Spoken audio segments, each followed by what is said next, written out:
Good evening. Thank you so much. You're honoring me with your time and presence this evening. I know you're all busy, and it's getting busier for our students and have a lot of demands on them, so thank you so much for coming this evening. What I'd like to do tonight is to give you a very broad brush look at the major demographic and economic changes that are happening all around us. I think we can all recognize signs of change day by day. Different information trickles in, and so we have a pretty clear idea that major change is going on around us. Some of the evidence of change, there's our own Governor Herbert negotiating on behalf of our state for trade mission on behalf of Utah in China. That's new. Another sign of the change, in 2010, now women are the majority of workers in our nation. This is a combined effect of the long, slow increase in labor force participation rates of women, combined with the fact that this Great Recession has been very, very cruel to men. If you look at the sectors of the economy that have been so hit by this recession, construction and manufacturing, for example, these are very male-dominated industries. Another sign of the changing times, in 2010, marks the beginning of the minority-majority generation. The majority of babies born in our nation are minority babies. And so the signs of change are all around us. But wait, there's more. If we look at our Census 2010 data, we see additional signs of change. Before we go there, though, we'll mention that 30% of mortgage holders in the state of Utah are underwater in their mortgage. Debt is very high among many of our households in our community and our nation. And then we have this big run-up, which is a combination of a lot of speculation in the real estate market combined with a lot of also financial speculation. And obviously that we hit the top of that bubble, and when it blew, we lost 8 million jobs. And of those 8 million jobs that were lost, that put us back to 1999. In other words, we lost 10 years of job growth. Now, this is a graph that any public speaking coach would tell you never to show in a public place. But what it shows is from every recession in the post-World War II era, where you start at the peak of the business cycle and what percentage of jobs have been lost. So this, for example, is a 1980 recession, and here was a percentage of jobs lost, and on this axis, how many months it took us to get back to the peak of the previous business cycle. And this is the current Great Recession that we're in right now. It's far deeper, and it's lasting far longer than anything we've experienced in the post-World War II era. He said, which of these wealth distributions would you prefer? The survey was taken in 2010. The yellow shows you the percentage of the wealth held by the top 20%. So this distribution shows you the top 20% with 84% of wealth, and the bottom 40% with less than 1% of the wealth.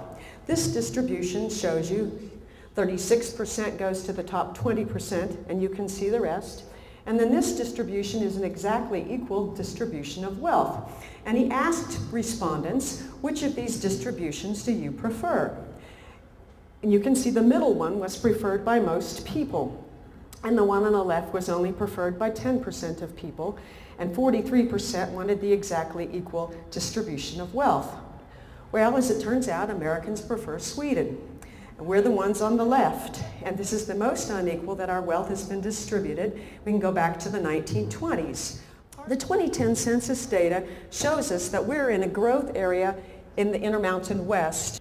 Look, we added 500,000 new people, and numerically, there aren't many states. You can see much larger states that didn't add anywhere near that number of people. So our little bitty state added 500,000 people. Capital County that we're in right now, we're over 1 million people in the 2010 census, and our sister county to the south, Utah County, now surpasses 500,000. But if we look at absolute changes of that 500,000 increase, you see Utah County almost added 150,000, and our capital county added about 130,000. How does the federal government define a minority person? Now, the current definition is you have two questions, and one of the questions is, what's your race? And we don't really exactly know what race is, but anyway, we use that term. And you have some choices: white, African American, Asian. a Pacific Islander, Native Hawaiian, Native American, Alaska Native, none of the above, called some other race, or any combination of these that you'd like, okay? Then a completely separate question is, what's your ethnicity?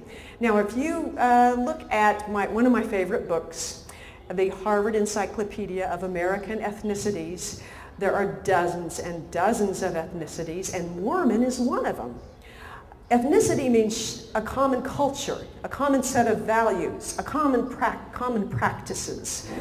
We recognize but one ethnicity in our federal statistical system, and that is the ethnicity called Hispanic/Latino/Spanish speaking.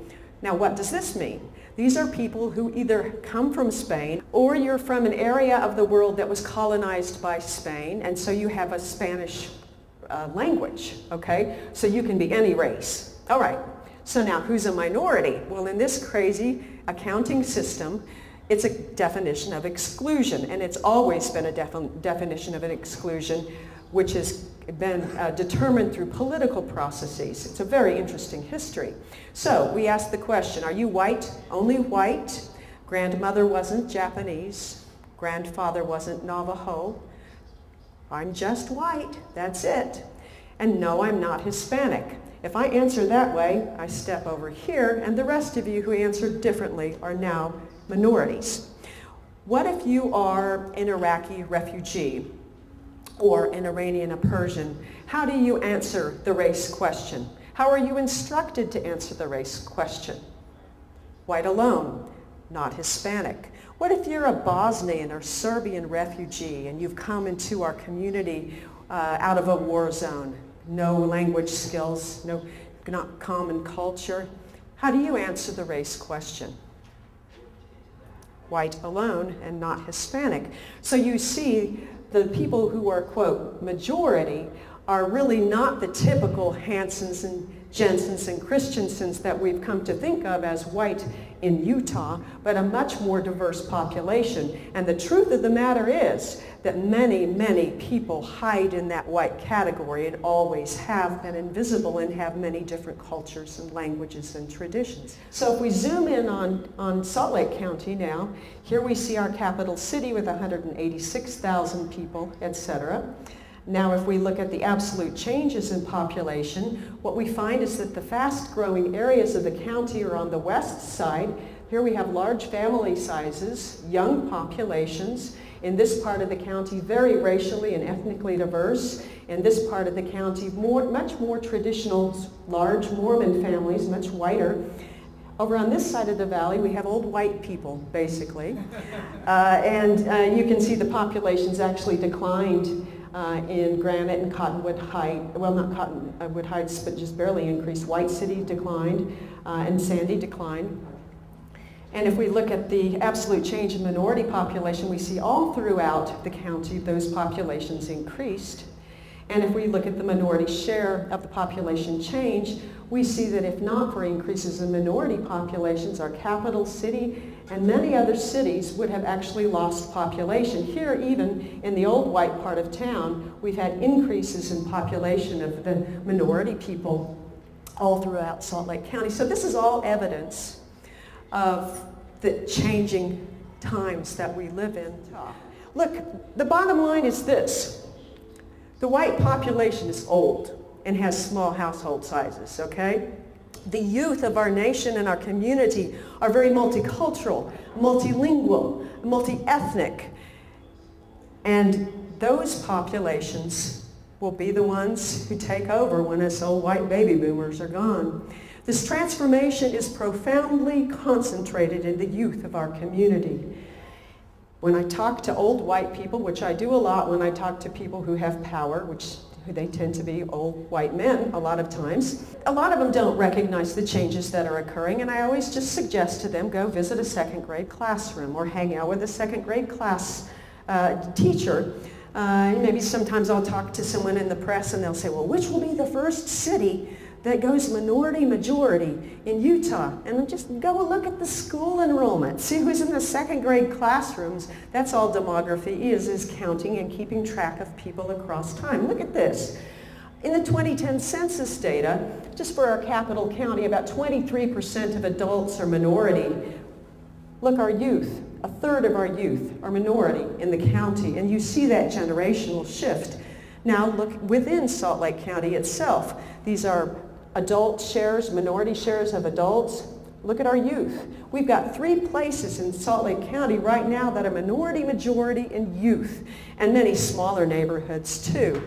Salt Lake City, South Salt Lake City, and West Valley City. You have, look, in 1900, most of our immigrants in Utah are from Europe. Look at today, we've got people from all over the world. And the reason that's important is because language so varies in all of these regions, and cultural embeds in language. This is the environment that we have in the classrooms, in many of the classrooms in the state of Utah today. As a matter of fact, we're approaching 20% of our school-age kids in the state of Utah with at least one immigrant parent. We actually have a higher presence of minorities in all youth, 5-year age groups for youth in Salt Lake City than the nation. We are actually on the leading edge of the demographic transformation in our capital city. We exceed the national share. So this is the face of the future of our state. And by the way, the school data is a very good data set to understand the future of our state. And every year they ask the kids, when you go home at night, what language do you speak? Now in the 2010 fall survey, how many languages were reported as spoken by the school kids of Utah? So, you know, we're not just talking about Spanish and English here. This is a very multicultural, multilingual group of children. Now, we can try to, quote, assimilate, and they will lose their language skill, or we could recognize that they've got connections to relatives all over the world at the very time that we're trying to connect productively to the outside world in our global economy. They have access to intellectual traditions and linguistic traditions here in Utah today that we've never had before. That's the face of the future of Utah. Those are the growing markets. You know, media markets are shrinking. What media market's growing like mad? Spanish language media market. These are the growing opportunities in our community, but we also are not without peril, because if we do an honest accounting of dropout rates, we see that if we begin with 100 white elementary students, we end up with 84% high school completion, 26 in college, and 10 in grad school. But Latino elementary students, only 40% of them end up making it through high school. And this is our largest ethnic minority. There are others who struggle in our education system. And then one last wrinkle that I will add to my story before I let you go out into the evening and have a wonderful evening, and that is the story of the aging population. At every age past the age of, you guys may want to plug your ears up at this point. At every age past the age of 35 nationally, at every age past the age of 45 in Utah, women outlive men. And so the sex ratio swings more and more in favor of women. That's just a really nice way of saying that you guys are not going to be living as long as us. And the aging of the population is not as portrayed in the commercial that has the old guy and old gal in the front porch in the bathtub. The more typical picture will be that old woman sitting out there in that bathtub all by herself. So we're going to have lots and lots and lots of single old women. That's the reality of the aging population, and I hope myself to be one of those old women. So let's add it up. What is it that we old baby boomers are handing off to this next generation? Ding, ding, ding, ding, ding, ding, ding. Here's your door prize. The largest demographic burden, elderly, ever, within the context of incredible technological sophistication and excruciating global technological complexity and incredible global competition. That's not even to mention climate change, which of course we in Utah know is not happening, right? So the key to this all is an intergenerational transfer. It's really pretty simple. Little kids take the food we give them and the education we give them, and they turn out largely because of the investments we make in them. We need to pile it on these kids, okay? By kids, I'm talking about kids that are in my class too. We need to transform more wealth to the young generations through education and other types of investment to make sure they have the wherewithal to handle the world that we're handing off to them. Human capital's the key. So I hope it's very clear that the changes that you see on a day-to-day basis are permanent. They're ongoing. They're emphatic. They're important. They're irreversible. We're not going back to 1950 in our demographics, nor are we going back to 2007 in our economy. Utah and the nation are in the process of becoming much more multicultural, multilingual, multi-ethnic, and in this great diversity, the mixing of new ideas and cultures and intellectual traditions, we have the capacity and potential to come up with many new ideas, creative approaches to solve the great problems of our day. But our real challenge is to create an environment where each of these different intellectual traditions has the opportunity to thrive, where each generation has the opportunity to articulate and develop its own voice and perspective, that new ideas are honored because some of the old ideas haven't worked out so well, to welcome our immigrants, to honor our new ideas, and to see this as a great tapestry, not as a single assimilated group of people, but a collection of many different ideas and peoples that create a better possibility for all of us. So, you know, there you are, a familiar place. You know where this is? This is where I can see Hugo Gamble's. You're on your way to Wendover. It is the West Desert. But even in these old familiar places, there's new faces and new ideas and changes with enormous possibilities for the future. And in these times of change and challenge, this is when the great changes, that's when great possibilities occur. This is when great inventions occur, because people sometimes can be kind of lazy and complacent.